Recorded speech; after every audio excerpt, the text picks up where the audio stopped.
हमारे पाकिस्तानी, अगर उनको ये एतमाद हो जाए कि हमारा पैसा सही जगह जा रहा है, कोई कौम दुनिया में पाकिस्तानियों से ज्यादा खुले दिल की कौम नहीं है। लेकिन मुझे अफसोस हुआ कि हमारा क्राइम मिनिस्टर और जो बिलावल भुट्टो अभी तक उर्दू सीख रहा है। 14 साल हो गए, 14 साल। अंग्रेज भी 2 सालों के अंदर उर्दू बोल रहे हैं, वो 14 साल अभी भी उर्दू नहीं बोल सकता। तो ये दोनों अमेरिका गए हुए हैं। मैं सबसे पहले इनसे सवाल पूछता हूं कि वो तुम क्या करने गए हो अमेरिका? अजाब आया हुआ है, अल्लाह का इम्तिहान पाकिस्तान पे आया हुआ है।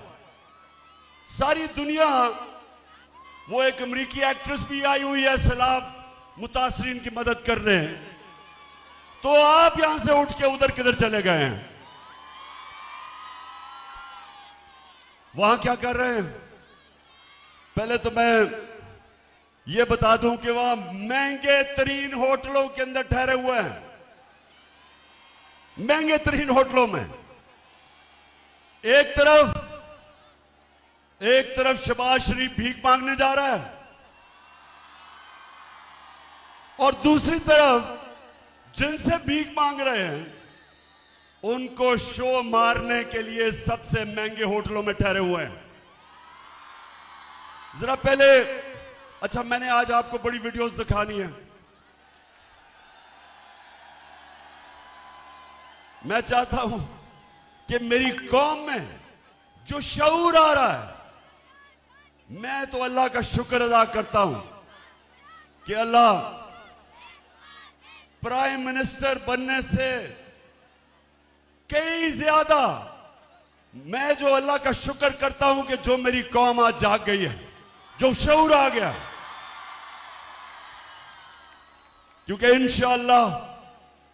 इंशाअल्लाह जिस रास्ते पे अब हम लग गए, और मैं अभी आपको बाद में अपना लाएअमल देने लगा हूं। पहले एक कौम जागती है, पहले उसमें शऊर आता है और फिर वो अपनी आजादी की जदोजहद करती है। इलामा इकबाल ने अपनी शायरी और फलसफे के जरिए गुलाम मुसलमानों को, सोए हुए हिंदुस्तान के मुसलमानों को जगाने की कोशिश की। और आज मैं आपके सामने आया हूं, अपनी कौम को हकीकी आजादी के लिए जगाने की कोशिश कर रहा हूं आपको। और मैं खुश हूं कि जिस कौम की माएं, बहनें और ख्वातीन जाग जाती हैं, वो आजाद हो जाती है। जिस कौम के नौजवान जाग जाते हैं, उस कौम को कोई गुलाम नहीं बना सकता। और इंशाअल्लाह मैं अभी इसके ऊपर भी आ रहा हूं। सबसे पहले मेरे पाकिस्तानियों, सिर्फ आप ये देखें, मैं बार बार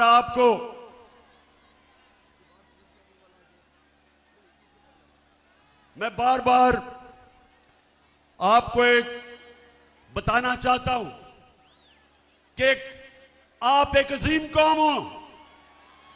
हमारा मसला इस मुल्क के लीडर हैं।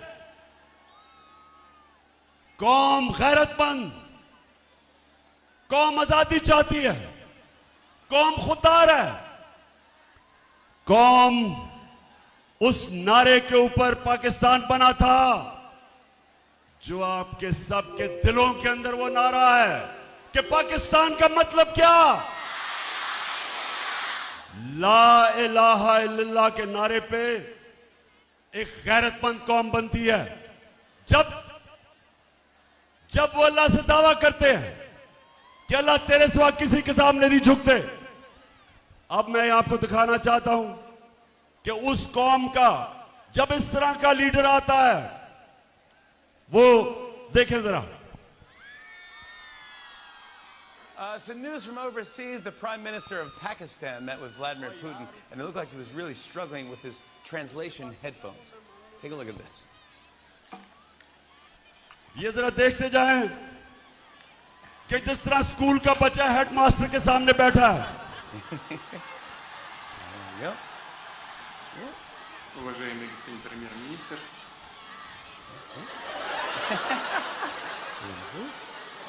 काम पे टांग रही है। Yeah, there you go. There you go.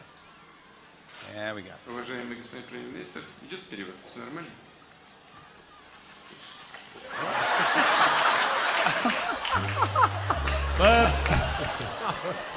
That guy is the leader of 220 million people. I just want to let you know. ये मैं सिर्फ आपको इसलिए दिखा रहा हूं कि जब किसी को एक इंपोर्टेड प्राइम मिनिस्टर साजिश के जरिए, एक बैरूनी साजिश के लिए जब मुल्क के ऊपर बिठाया जाता है, तो वो मुल्क को इस तरह शर्मिंदा करवाता है। फिर देखें, मैं सऊदी अरब से होके आया हूँ, मैं यूएई के होके, अभी मैं तुर्की होके आया हूँ, और मैंने उन भाइयों को कहा कि आप हमारे बड़े अजीम भाई हैं, हमेशा आपने हमारी मदद की। और मैंने यही कहा, जब मैं आया हूँ तो आप समझेंगे शायद ये मांगने आया है। मैं मांगने नहीं आया, लेकिन मजबूरी है। जिस तरह माजी में 75 साल में आपने हमारा हाथ बटाया है, कुछ अर्सा आप हाथ बटा। मैंने कहा मैं वादा करता हूँ कि इंशाअल्लाह हम पूरी कौम हम मिलकर दिन रात मेहनत करेंगे, पसीना कराएंगे, अपने पाँव पे खड़े होंगे।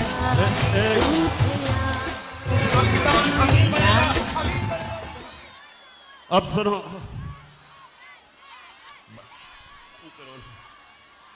रहीम यार खान, आप मुझे बताओ कि आप इस तरह का प्राइम मिनिस्टर चाहते हो?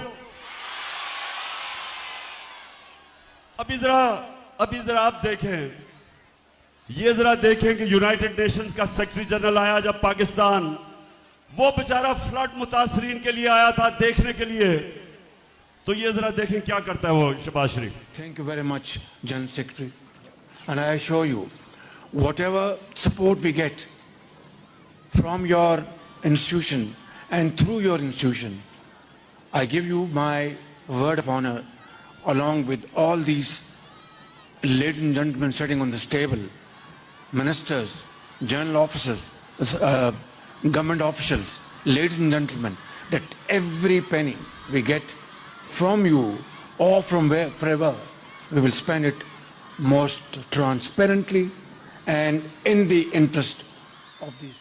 समझ गए रहीम यार खान? अच्छा, मैं अब आपको इसकी उर्दू समझाता हूं, इसलिए जो अंग्रेजी में बोला ना, मैं वो उर्दू में बताता हूं कि क्या कह रहा था वो ये कह रहा था कि सेक्रेटरी जनरल साहब, अगर हमें आप इमदाद देंगे तो मैं आपसे वादा करता हूं कि हम वो चोरी नहीं करेंगे। मेरे वजीर जो बैठे हुए सामने, 60% वजीर जमानत पे हैं करप्शन पे, वो चोरी नहीं करेंगे। वो आपसे वादा करते हैं क्योंकि सेक्रेटरी जनरल साहब आप पैसा दे रहे हैं तो अब हम ईमानदारी से खर्च करेंगे, पहले चोरी करते थे। अच्छा, अब रहीम यार खान देखें, मैं ये आपको जरूर ये चीजें बताना चाहता हूं, आप और मेरी बहनें आप सामने, आपके लिए मैं खास तौर पे कहना चाहता हूं, अगर आपने एक चीज अपने बच्चों को सिखाना है तो ये समझ लें, अपने बच्चों को एक चीज सिखाएं कि दुनिया उस इंसान की इज्जत करती है जो इंसान अपनी खुद इज्जत करता है। आप अगर अपनी इज्जत नहीं करेंगे, दुनिया आपकी इज्जत नहीं करेगी। और मेरी बहनों, अपने बच्चों को एक और चीज सिखाएं कि ला इलाहा इल्लल्लाह इंसान को गैरत देता है, गैरत देता है। आप जब अल्लाह से दावा करते हैं कि मौला तू ही मेरा खुदा है, मैं किसी बुत के सामने नहीं झुकूंगा। बुत का मतलब कि मैं किसी खौफ के बुत, किसी लालच के, किसी पैसे के बुत के सामने नहीं झुकूंगा। ये इंसान को गैरत देती है। और मेरी बहनों, मेरी सारी जिंदगी का तजर्बा यह है कि सबसे बड़ा इंसानों के अंदर जो मैंने फर्क देखा है वो है गैरत। एक गरीब आदमी भी जिसमें गैरत होती है, दुनिया उसकी इज्जत करती है। और अरबोपति, इस तरह का क्राइम मिनिस्टर अरबोपति की कोई इज्जत नहीं करता जो अपनी इज्जत नहीं करता, जिसमें गैरत नहीं होती। अब ये देखें, ये जरा अब आपने गौर से देखना है, बतिया बंद करें। ये देखें कि ये अब अमेरिका में जाके हमारा करोड़ों रुपया खर्च किया और अमेरिका में जाके ये क्या कह रहा है, ये जरा इंटरव्यू सुना अंग्रेजी में, फिर मैं आपको उर्दू में बताता हूं क्या कह रहा है। Relief. Unless we get substantial relief, how can the world expect from us to stand on our own feet? It is simply impossible, next to impossible. The world has to stand by us. And there is a yawn are asked and what is available. Please, through your cameras, have this yawning gap bridged and bridged very quickly. The epidemic. It's waiting for us. Please help us in क्या कह रहा है? Interview दे रहा है, सुना जरा। मेरी बहनों, मुझे पता बड़ी गर्मी है लेकिन सुनना जरूरी है, आप में बड़ा सब्र है। एक इंटरव्यू दे रहा है, अमेरिका जाने की जरूरत नहीं थी वो इंटरव्यू देने के लिए। वहां जाके उसको कह रहा है कि हमारे मुल्क के हालात बहुत बुरे हैं, खुदा के वास्ते हमें पैसा दिलवा दो। वो जो भी आप देख रहे थे, वो तो बेचारी इंटरव्यू लेने वाली है, उससे कहता है कि अपनी चैनल के जरिए लोगों को कहो कि हमें पैसे की जरूरत है, हमारा दिवालिया निकल गया। मैं इसलिए ये आपको चीजें दिखा रहा हूं कि ये होता है जब एक मुल्क के ऊपर एक मसनूई लीडर बैठा दिया जाता है। इसको क्यों लेके आए? इसको इसलिए नहीं लेके आए कि इसमें कोई क़ियादत की, इसमें कोई क्वालिटी थी। इसको इसलिए लेके आए कि ये जो भी हुक्म मिलेगा बाहर से, ये सारे हुक्म मानेगा। ये अगर IMF कहेगा कि महंगाई करो, बिजली की कीमत ऊपर करो, पेट्रोल और डीजल की कीमत बढ़ाओ, ये सारे काम करेगा, क्योंकि इसको पीछे से डिक्टेशन आता है। और ये करेगा क्या कि बाहर की दुनिया पे जाके इमदाद लेगा कि जी हमें पैसे दे दो, हम मारे गए। तो रहीम यार खान, मैं जब आपको हकीकी आजादी के लिए खड़ा कर रहा हूं, मेरा मकसद क्या है कि अगर हमारी कौम खड़ी ना हुई और इसी तरह के चोर हमारे ऊपर मुसल्लत रहे, तो रहीम यार खान, ये याद रखो, इस मुल्क का कोई मुस्तकबिल नहीं है।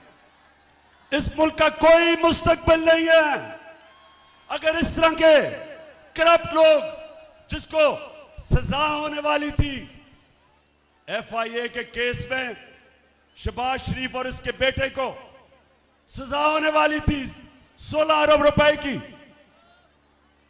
इनके केसेस रोके गए और बाहर से साजिश के तहत हमारे ऊपर इसको मुसल्लत किया गया। इसके अलावा 60% इनकी कैबिनेट जो जमानत पे है, इनके ऊपर करप्शन केसेस हैं। एक तरफ दुनिया से भीख मांग रहे हैं, एक तरफ सिंध में सैलाब आया हुआ है, एक तरफ हम कह रहे हैं कि हमारे पास पैसे नहीं हैं, और दूसरी तरफ ये जो कैबिनेट आई है और ये जो इंपोर्टेड हुकूमत आई है, इन्होंने नैब का कानून बदल के इस कौम का 1100 अरब रुपया माफ करवाया है। 1100 अरब रुपया जो चोरी किया हुआ था, इन्होंने NRO लिया, इन्होंने आके अपने आप को दिया, माफ करवाया। जो पैसा आपका था जो पाकिस्तानी कौम से चोरी हुआ था। तो इनका मकसद अपनी चोरी बचाना था। बाहर के लोग जो इनको मुसल्लत किया, उनका मकसद यहां ऐसी क़यादत हो जिसको वो कंट्रोल कर सकते हैं। और इसलिए मैं जो अभी आखिर में आपको लायामल दूंगा, हमने तैयारी करनी है पाकिस्तानियों, अपनी हकीकी आजादी के लिए। हमने अपनी हकीकी आजादी के लिए निकलना पड़ेगा। हमें कभी भी किसी कौम को आजादी प्लेट में नहीं दी गई, आजादी के लिए जद्दोजहद करनी पड़ती है, आजादी के लिए कुर्बानियां देनी पड़ती हैं।